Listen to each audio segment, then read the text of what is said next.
In this video, I'm going to show how I installed one of these smart freestanding tankless toilets.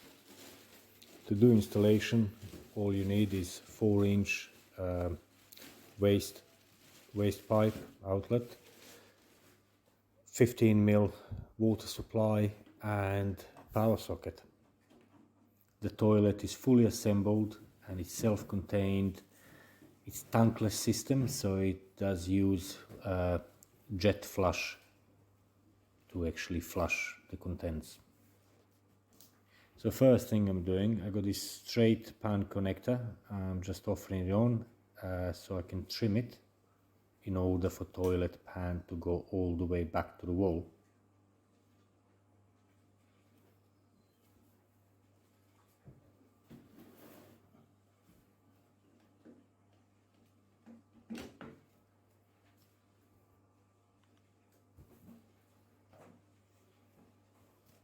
And here it is, one trimmed pan connector.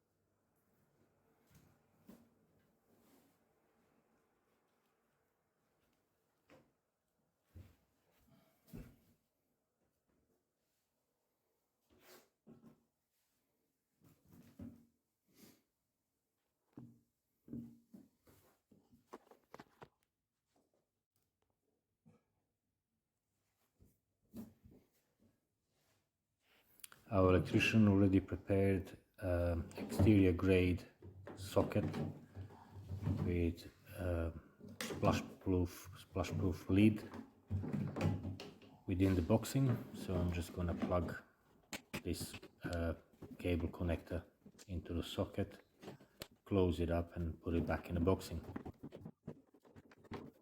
And the last connection is to connect water supply pipe onto the valve.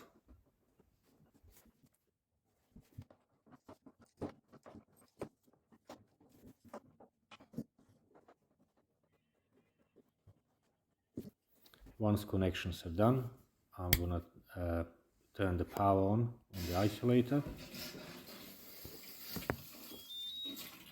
and as you can see, it's all powering up, and that display shows the temperatures. The first number shows the temperature of the water inside of the tank, and the second temperature gauge shows the temperature of the seat. I'm just checking the seat is all clipped in as it should be. These are some cleaning and looking after instructions. On the side of the toilet we have easily accessible control buttons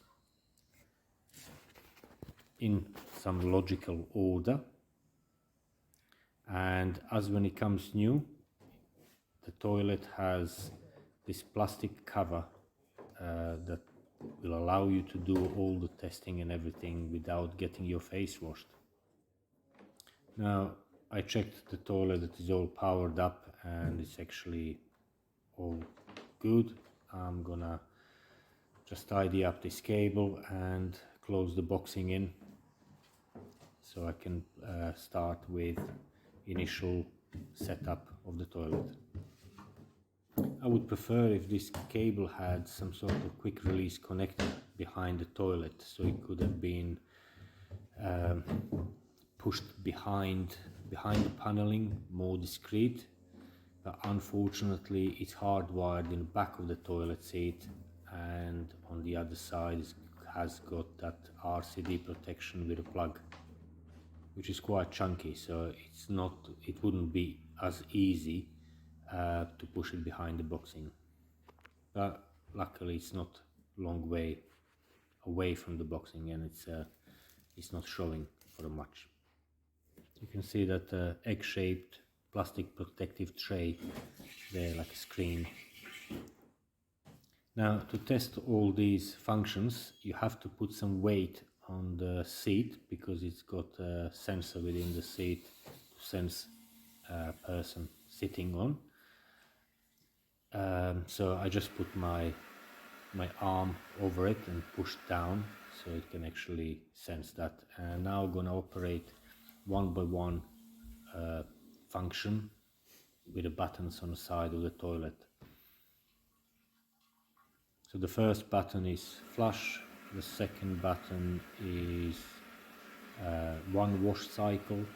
If you press it again, then the nozzle will move in and out, and then you press it again, it stops moving. And the last button is to stop the function. So you got first one is flush, second one is first wash cycle, third one is second wash cycle, fourth button would be air drying, and then the last button would be to stop whatever cycle you use. Also comes with remote control, and with remote control you have many more options. You can choose the travel of the nozzle, see to actually adjust it how far it's going to come out. Also you can adjust the water temperature that comes out of the nozzle. You can adjust pressure, all sorts of things. You can adjust the temperature of the seat, many things. Flush button will work even in case of power cut. So even if you don't have any electricity, you still can do manual flush by pressing flush button. There is one on the side of the toilet, and also there is one close to the floor where is a foot sensor. So as soon as you get up and start walking away from the toilet, that foot sensor will sense that you're moving away and it will flush the toilet.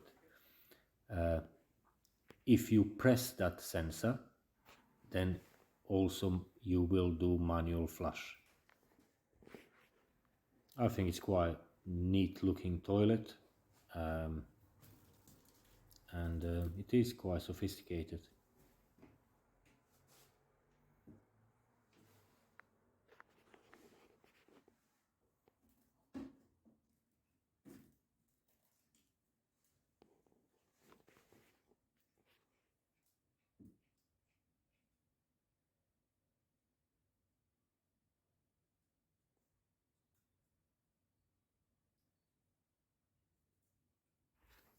Thank you for watching, and please let me know in the comments, would you like to have toilet like this or not?